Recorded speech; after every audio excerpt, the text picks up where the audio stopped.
Boa noite, irmãos e irmãs, graça e paz. Estamos iniciando mais uma live nossa, Orai Sem Cessar. Hoje, dia 20 de julho de 2020, são 20 horas mais um minutinho. Sejam todos bem-vindos à página da Igreja Presbiteriana de Blumenau. Eu sou o pastor Anderson e este é o nosso momento de oração, de palavra, de comunhão, ainda que virtual, o nosso Orai Sem Cessar. Lembrando que durante a transmissão você pode deixar o seu pedido de oração, intercessão, ação de graças, enfim, que nós vamos orar no final do nosso estudo. Então, oremos, iniciando a nossa live Orai Sem Cessar. Deus eterno, nós rendemos graças por esta noite que se inicia, pelo dia que se findou. Obrigado, Deus, porque o teu cuidado, o teu amor tem sido maravilhoso nas nossas vidas. Obrigado, Deus, porque o teu poder tem sido manifesto. Senhor, nós intercedemos por todos aqueles que estão enfermos, por todos aqueles que estão sofrendo por causa da pandemia, seja na saúde ou seja na questão econômica. Clamamos e suplicamos, ó Pai, a tua misericórdia sobre todas estas vidas. Abençoa-nos agora, Pai, no estudo da tua palavra. Ensina-nos, ó Deus, e alimenta-nos com a Bíblia, que é a palavra do Senhor. Abençoe cada irmão, cada irmã. O Senhor sabe das suas reais necessidades. Supras segundo a tua vontade, em nome de Jesus. Amém. Então, a você que está chegando agora, seja muito bem-vindo à nossa live, né? Hoje é um momento especial. Estou transmitindo diretamente aqui do quarto da minha sobrinha, que está lá em Poços de Caldas, né? É aluna de biologia do Instituto Federal lá de Poços de Caldas, em Minas Gerais. E estamos aqui invadindo o lugarzinho da Rebeca, viu, Rebeca? Muito obrigado pelo seu cantinho aqui. Então, Deus abençoe a sua vida em Poços de Caldas. Estamos aqui transmitindo direto do quarto da Rebeca, né? Então, vamos lá. Dando continuidade na nossa conclusão, a nossa carta aos Romanos, hoje o capítulo 15, os versículos de 22 até o 29. Então, Romanos 15, de 22 até o 29.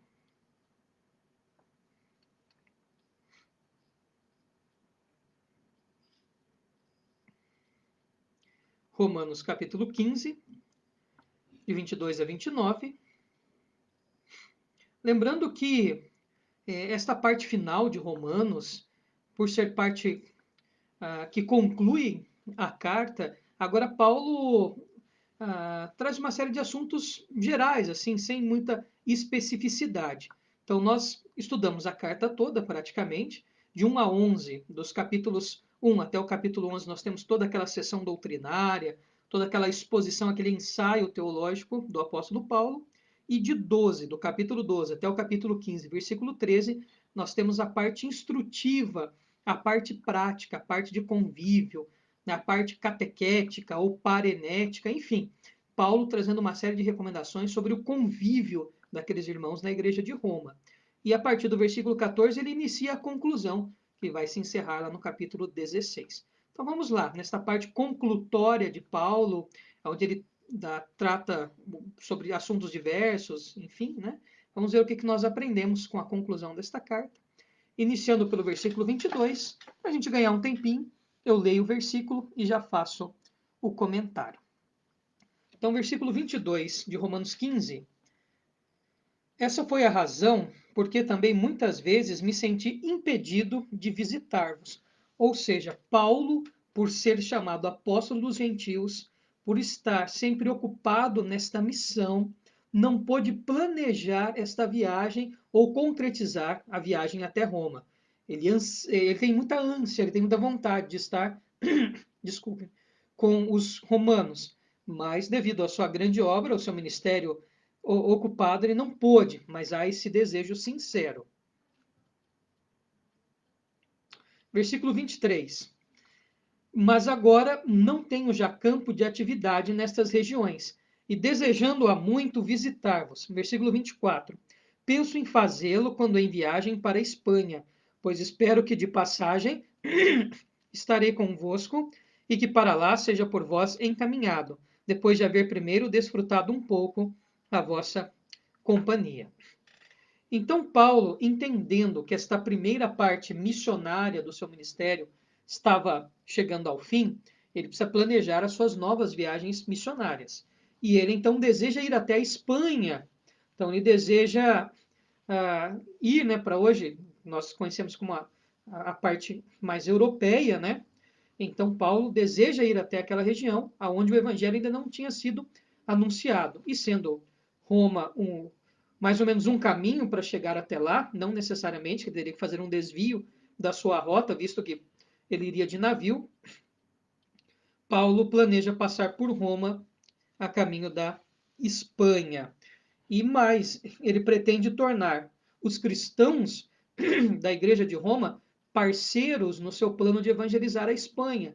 Então, ele teria ali em Roma os cristãos romanos como uma base, como uma igreja mãe, para ajudar essa plantação de igrejas na Espanha, ou essa disseminação do evangelho na Espanha. Então, Paulo já conclama a responsabilidade da Igreja de Roma em ser uma igreja mãe para a igreja que nasceria na própria Espanha. Tá? Então, interessante isso, uma lição bacana para a gente já aqui.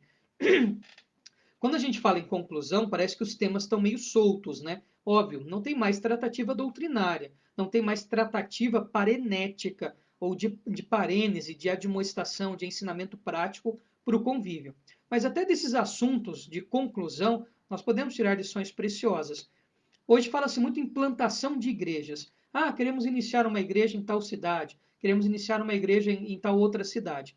Bom, é importante nós notarmos o pressuposto de Paulo e essa estratégia de ter uma igreja mãe, uma base, para apoiar o desenvolvimento de novas igrejas. Então, se nós formos para o campo missionário, ou seja, quando nós entendemos que devemos iniciar um trabalho da nossa igreja em uma outra cidade, temos que ter uma igreja mãe.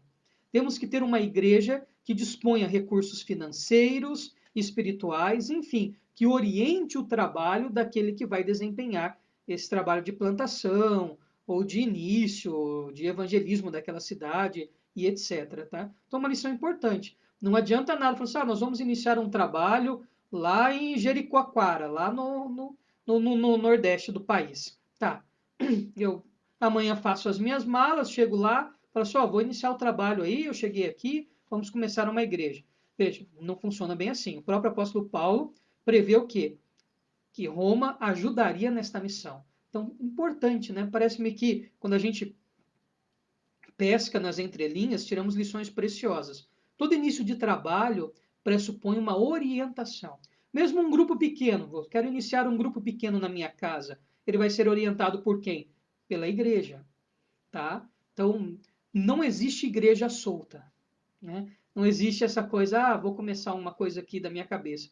Veja, o próprio Paulo entende que tem que haver uma base, como se fosse um centro ali que supervisionaria esse trabalho dele.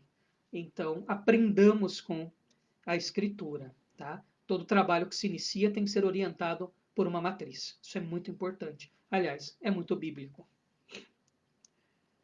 Versículo 25.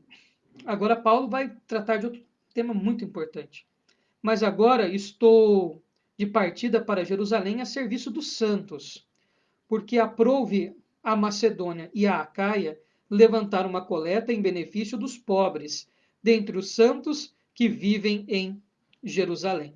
Isto lhes pareceu bem, e mesmo lhes são devedores, porque se os gentios têm sido participantes dos valores espirituais dos judeus, devem também servi-los com seus bens materiais. Olha que interessante. Bom, a igreja de Jerusalém, né, os cristãos de Jerusalém e das comunidades, das aldeias, enfim, ao redor de Jerusalém, estavam enfrentando um momento financeiro muito difícil, de fome. Talvez aquele momento descrito por Ágabo, quando nós lemos lá Atos dos Apóstolos, Ágabo prevê uma fome que sobreviria sobre aquela região. Bom, vindo esta situação de fome, de dificuldade, Paulo então faz uma coleta, né, coleta dinheiro entre essas igrejas para levar agora a Jerusalém para suprir as necessidades daqueles irmãos e irmãs que estavam passando dificuldade. E Paulo coloca esta missão de uma maneira importantíssima. Ele diz, olha, eu tenho uma missão, ele tem muito desejo de ir para Roma, mas agora eu não posso. Eu me desocupei nesse trabalho, mas eu tenho um trabalho mais importante. Eu preciso levar esta oferta que as igrejas dos gentios, das regiões, né, das províncias da Acaia, da Macedônia, então várias igrejas se uniram e com certeza levantaram uma oferta financeira generosa e agora estavam enviando através de Paulo para socorrer os irmãos e irmãs de Jerusalém e das aldeias ali, das cidades arredores, esta oferta para suprir as suas necessidades. Bom, que lição preciosa que Paulo nos dá para os dias de hoje, tá? Muitas vezes, quando nós pensamos em auxílio para as pessoas, basicamente nós pensamos em cesta básica e roupa velha. Então a igreja tem um ministério maravilhoso de entregar cesta básica: arroz, feijão, óleo, sal, macarrão, fubá, um pó de café e roupa usada que quase não dá para se vestir, né? Aquelas roupas que você não deseja usar e quer que o outro use. E fala, não, mas agora no frio, né? Qualquer coisinha, pelo menos esquenta. Esquenta. O importante é esquentá-lo. Bom, não é isto que nós temos no Novo Testamento quanto a socorro. Sabe por quê? À medida que se faz uma arrecadação financeira, o apóstolo, que é designado por Deus, junto com os outros apóstolos e com os diáconos que cuidavam de toda essa área social, usariam esse dinheiro para atender às necessidades todas que haviam, de alimentação, de vestuário, de medicamento, às vezes de reparo numa residência, e etc, e etc. Tá? Então, esta ideia hoje de manter um assistencialismo só de cesta básica e de roupa, sem pensarmos que tem que ter uma responsabilidade financeira quanto nós, para ser administrada pelos emissários de Deus, para apoiar as pessoas, tá? É muito importante despertarmos para isso. Porque muitas vezes a pessoa tem na sua casa o básico. Então ela tem arroz, tem feijão, tem sal, tem óleo. Mas às vezes ela não tem uma carne, não tem uma proteína, não tem um sabão em pó, não tem uma pasta de dente, não tem o papel higiênico. Às vezes toma um medicamento e não conseguiu pegar na prefeitura ou na farmácia do estado, que seja, por algum problema que teve, e teve uma emergência de usar aquele medicamento. Às vezes é uma conta de luz, uma conta de água, às vezes é um aluguel, às vezes é uma necessidade que vai para além do que a gente tem como assistencialismo muito básico. Se a igreja tem um fundo social, aí o pastor, o conselho, os presbíteros, juntamente com os diáconos, enfim, vão, analisam e avaliam a situação e com aquele fundo financeiro, eles socorrem aqueles irmãos e irmãs naquela necessidade primordial. Se de cesta básica, cesta básica. Se roupa, roupa. Se um acompanhamento para a comida, uma proteína, uma fruta, um legume, fato. Se um remédio que não conseguiu por outros meios, e etc, e etc. Tá? Veja, a Bíblia nos ensina desta maneira. É óbvio que tem que ter clareza naquilo que é administrado, aonde que foi empregado, quanto que foi arrecadado, quanto que foi feito. Acho que a prestação de contas é que mostra a seriedade e o caráter da igreja enquanto a isso. Mas olha, é muito importante que para além dos estoques de comida, de cestas básicas e de roupas usadas para doação, a igreja tem que pensar nisso, os irmãos e irmãs, né, tem que colaborar para que a gente tenha um fundo financeiro para socorrer as pessoas de uma maneira mais abrangente. Era o que aconteceu. Paulo levava para Jerusalém dinheiro. Paulo levava lá a prata, o ouro, enfim, né? Provavelmente tudo que ele arrecadou de moedas menores, ele foi até um posto de câmbio e trocou por ouro, né? Porque daí a carga fica menor, né? E levava esse dinheiro em espécie aos líderes da igreja de Jerusalém para assistência aos que estavam passando necessidade ali, e aí as necessidades em geral, tá? Então, para além da cesta que a gente tem que enviar, para além das roupas, para além dos cuidados, é muito importante a igreja desenvolver esse senso. Fala, e da onde vem esse dinheiro? Vem de cada um de nós, que livre e espontaneamente, para além dos dízimos, para além das ofertas, entendemos que temos um chamado se cada um dá um pouquinho, se a igreja tem 100 membros e cada um dá R$ 1 para um fundo social, nós temos R$ 100 por mês.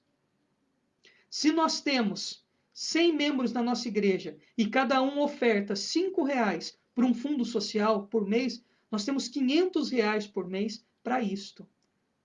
Agora, se R$ 10 para cada 100 pessoas, nós temos R$ 1.000 para gastar por mês com um fundo social. Óbvio, entrou X, saiu Y, prestação de notas, né? Aqui, ó, gastamos isso com um medicamento, gastamos isso com um auxílio emergencial para conta de energia, etc. Não, isso foi para comprar carne, porque tem criança em casa e criança precisa de proteína, e etc.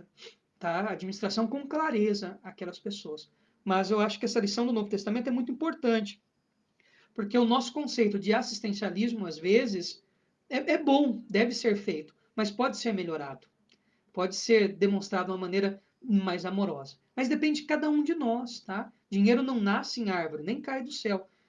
Deus não vai fazer nenhum depósito, nenhuma transferência lá do céu para nossa conta, para nós socorrermos os necessitados em Blumenau ou aí na sua cidade. Isso depende de cada um de nós e nossa generosidade. Ou seja, não é sair aí, vou distribuir 1 bilhão. Não, não é esta a ideia. Um pouquinho que a gente tenha de pessoas com essa disposição para se criar um fundo social para a igreja, para ser reinvestido como foi, já é suficiente.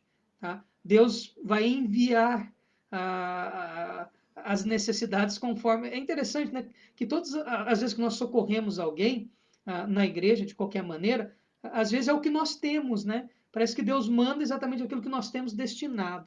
E quando não se tem, sempre levanta-se pessoas para apoiar e a gente consegue.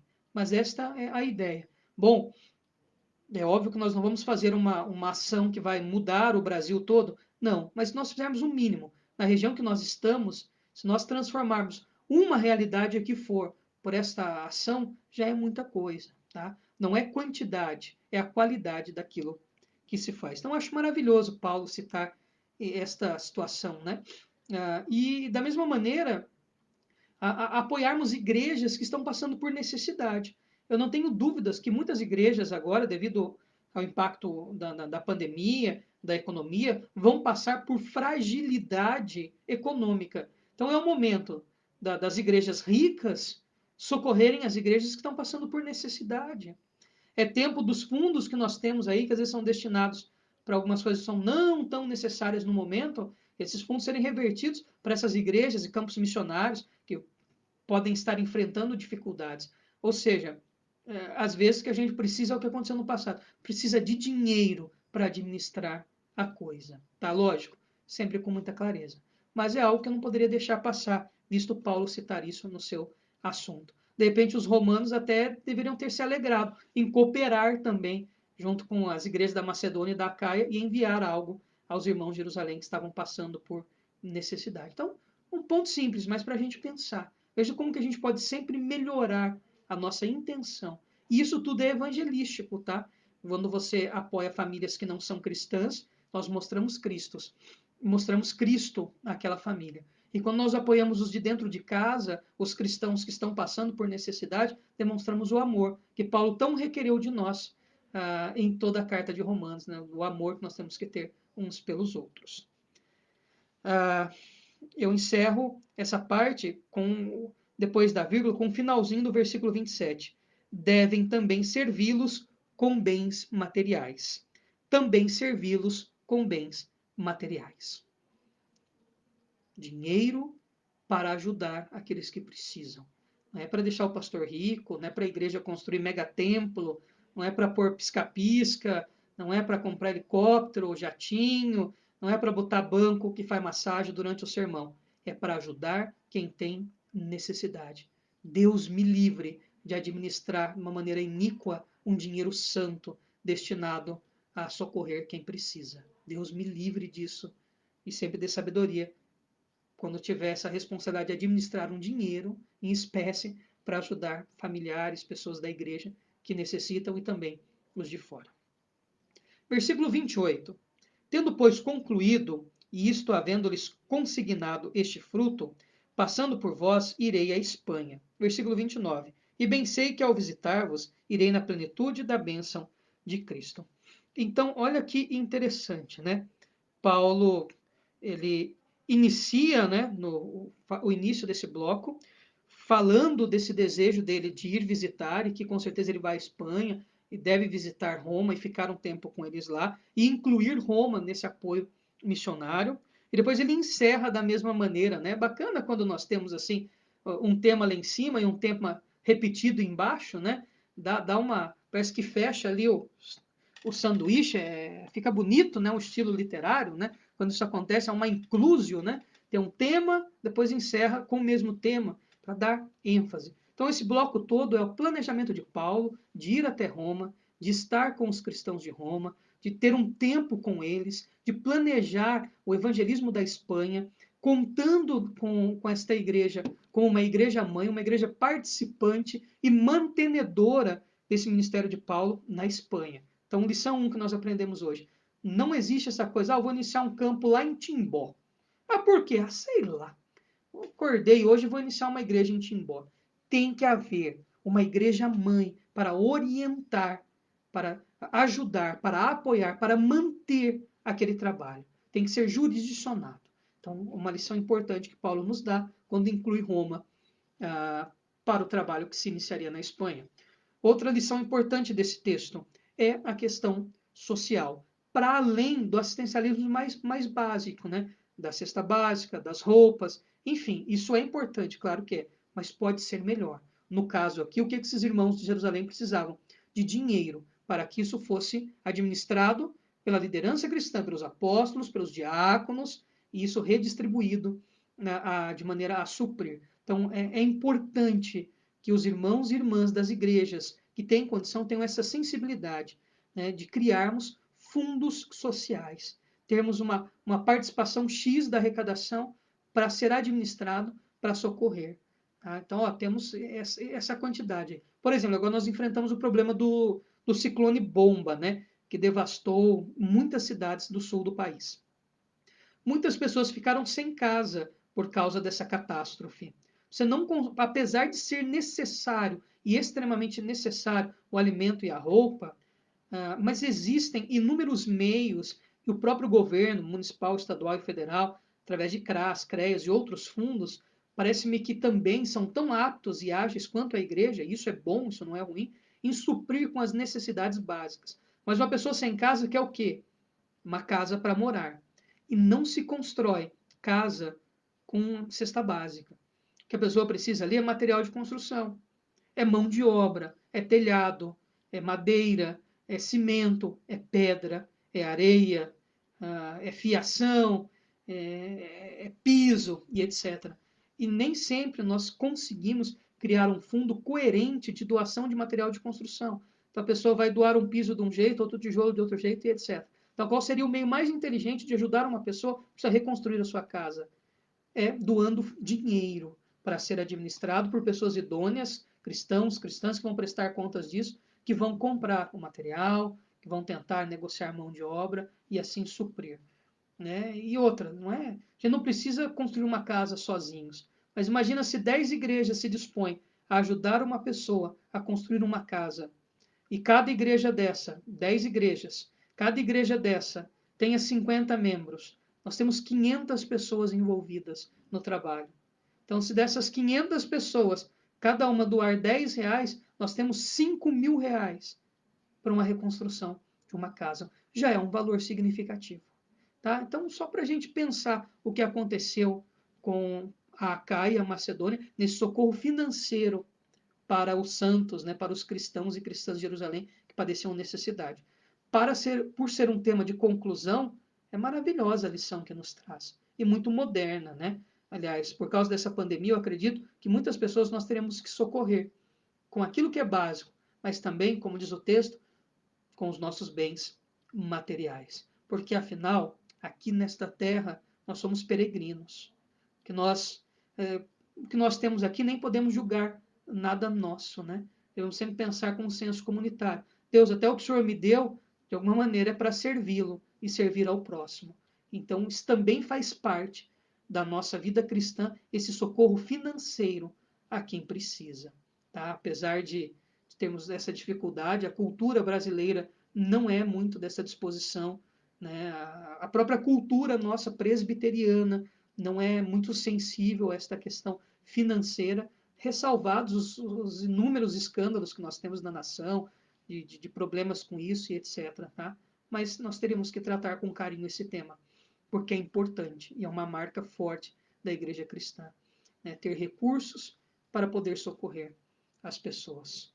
E óbvio, né? O texto exalta a vontade de Paulo de estar com os cristãos romanos para ensiná-los, para viver. Então a gente aprende uma lição também de comunhão, de comunhão. A igreja deve receber bem aqueles que são seus líderes, deve receber bem aqueles que ensinam.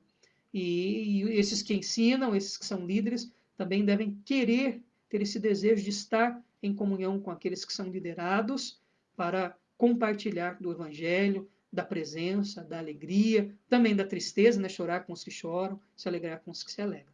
Então, apesar de ser uma conclusão, nos traz lições maravilhosas. Que Deus nos desafie, nos incomode com esta palavra. Então, vamos aos pedidos de oração. Se você ainda não fez, dá tempo, tá?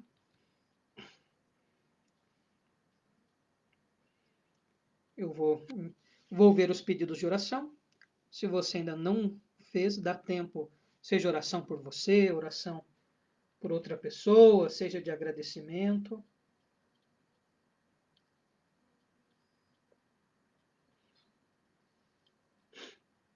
Bom, primeiro pedido de oração que aparece para mim aqui do diácono Osni. Pedimos oração para a nossa sobrinha Cristina, pela irmã Nair, pelo seu Jonas e Dona Maria de Lourdes, todos com problemas de saúde. Então, Cristina, Nair, Jonas, Maria de Lourdes. Orar pela restauração da saúde.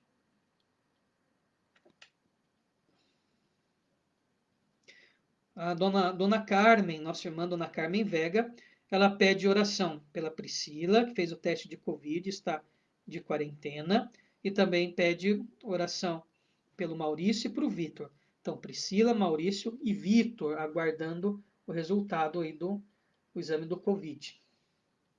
A Rosilda pede oração pelo seu primo Gilmar, que sofreu um AVC e está internado. Então, pela saúde do Gilmar Florencio, que sofreu um AVC. A nossa irmã Léo pede oração pelo seu Mário, né? Olha, ele continua internado, ele teve uma melhora, né? O Max disse, então talvez tenha tido uma piora, né? De ontem para hoje. Então, orar pelo seu Mário, que continua na UTI, e as perspectivas não são boas. E ele não quer mais ser entubado, né? De fato, uma situação difícil. Então, orar pelo senhor Mário João. Bom, são os pedidos que aparecem aqui para mim, tá? Mas tenha certeza de uma coisa: Deus não responde os nossos pedidos por causa de mim, pastor Anderson, ou não por causa de você. Deus não responde a nossa oração por causa de nós. Ele responde segundo a graça, o amor, a benevolência, a providência dele. E veja, mesmo quando a gente esquece do que pede, né, às vezes a gente nem sabe o que pedir antes de falarmos, a Escritura diz. Deus já sabe todas as nossas necessidades. Então, oremos sempre pensando nisso. Deus, o Senhor sempre fará o melhor por nós. Nesse sentido, nós até descansamos, né? Que em Deus, mesmo quando nós não oramos, nós estamos orados, porque Ele é maravilhoso. Nós vamos orar crendo nesse Deus que é poderoso para responder segundo a vontade dEle. Oremos. Pai eterno, nós intercedemos pela Cristina, pela Nair, pelo seu Jonas, pela Dona Maria de Lourdes, suplicando, ó Pai, a tua misericórdia sobre a saúde deles. Restaura-os, ó Pai, fazem com que fiquem bem. Deus eterno, nós nunca duvidamos da tua ação poderosa e do teu milagre nestas vidas. Pai, faça o melhor para eles. Neste momento difícil também que os familiares sofrem, vendo a enfermidade de quem amam, console-os, conforte-os, ó Santo Espírito, e dê força para que caminhem juntos, trazendo ânimo àqueles que estão enfermos. Deus, abençoe o diácono Osni, abençoe a nossa irmã Valéria e toda a sua família também, Deus, suprindo todas as suas necessidades. Pai, intercedemos pela Priscila, pelo Maurício, pelo Vitor, que fizeram um teste de Covid. Deus eterno, tome-os nas tuas mãos. Pai, sabemos que o resultado deste exame está nas tuas mãos. O Senhor tem controle de tudo. Cremos que és um Deus soberano e que tudo está sempre nas tuas mãos. Por isso, ó Pai, colocamos nas tuas mãos estas vidas preciosas, ó Pai, da Priscila, do Maurício e do Vitor, suplicando, ó Deus, a tua misericórdia. Pai, intercedemos pela dona Carmen, por toda a sua família, os que estão no Brasil, os que estão no Chile, derrama bênção sobre todos eles. Pai eterno, pedimos agora pelo Gilmar Florencio, hospitalizado devido a um AVC. Pai, toca na vida do Gilmar, restaura a sua saúde. Senhor, nós cremos na tua providência. Deus, ele é teu, seja feita a tua vontade. Abençoe a Rosilda e toda a sua família também, ó Deus, derramando bênção sem medidas e suprindo todas as suas necessidades. Pai, continuamos clamando pela vida do Sr. Mário João. A sua saúde está fragilizada, ó Pai. E nós suplicamos um milagre nesta vida, a recuperação da sua saúde, a transformação do seu quadro de doença para a cura, para a honra e glória do teu nome, ó Deus. Senhor, toque no coração dele, para que ele seja compassivo nesse momento também. Se há necessidade de ser entubado, ó Pai, que os médicos orientados por ti e o Sr. Mário João também, ó Deus, orientado por ti, siga as recomendações para a melhora da sua saúde. Toma toda a família do seu Mário João nas tuas mãos também, ó Deus, confortando e dando sabedoria nesse momento difícil. Pai, abençoe esse teu servo. Toma nas tuas mãos, ó Deus, nesse momento tão difícil que ele vive na sua saúde precária. Pai, abençoe a nossa irmã Léo.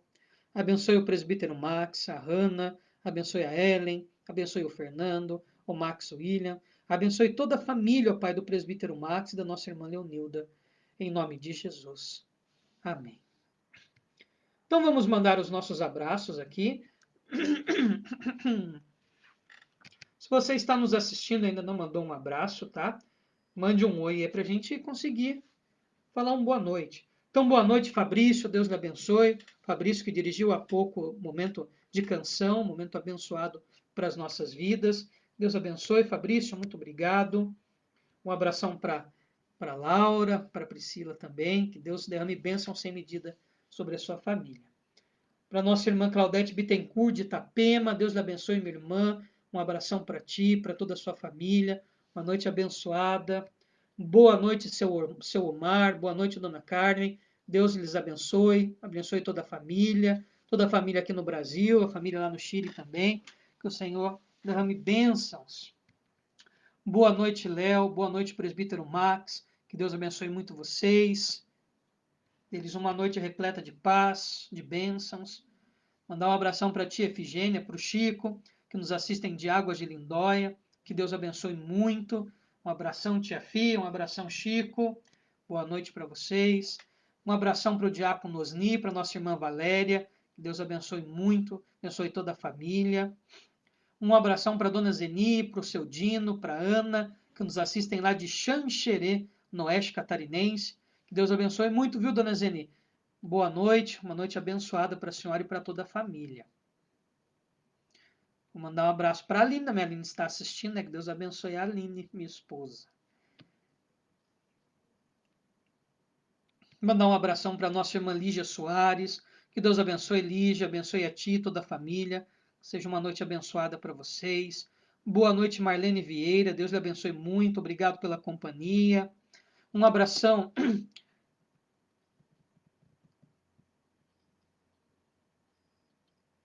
para o nosso irmão Osias. Deus abençoe meu irmão, abençoe a sua esposa, toda a sua família. Derrame bênção, dê uma noite abençoada. Um abração para a Rose Andrade. Boa noite, Rose. Deus lhe abençoe muito também. Um abração para a Rosilda, para toda a família Andrade, sempre ligadinha conosco, né? Que Deus abençoe muito esta família. Um abração para a Dulceleia Pereira, de Itapema, né? Sempre ligadinha conosco. Deus abençoe, Dulceleia. Aliás, um abração para todos os irmãos e irmãs da Igreja Presbiteriana de Itapema. Deus abençoe muito os queridos e queridas. São esses os nomes que apareceram aqui para mim. Tá? Se o Facebook omitiu o seu nome, ou talvez não tenha aparecido, não fique triste, tá? Sinta-se abraçado, que Deus abençoe muito a sua vida. Nós voltamos amanhã às 20 horas com mais uma live Orai Sem Cessar. Boa noite a todos e a todas.